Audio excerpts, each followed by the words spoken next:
D'abord, il faut se poser la question des descendants des Hébreux qui habitaient en Palestine. Croit-on vraiment que la composition actuelle de l'État d'Israël, ceux qui sont considérés comme citoyens israéliens, seraient des descendants des Hébreux?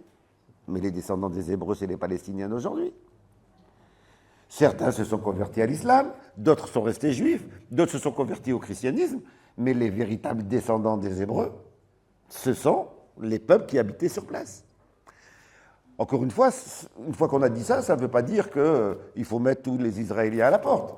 C'est juste répondre par rapport à la question qui est sémite, que ceux qu'on présente aujourd'hui comme victimes de l'antisémitisme ne sont pas les descendants des Hébreux.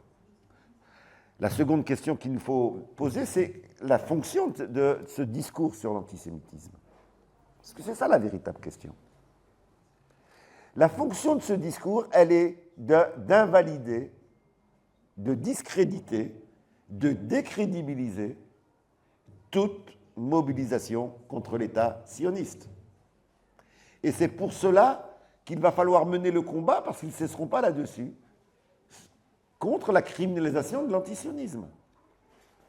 Leur logique, c'est d'amalgamer ces deux termes, antisémite et antisioniste, de telle sorte à pouvoir interdire le soutien au peuple palestinien.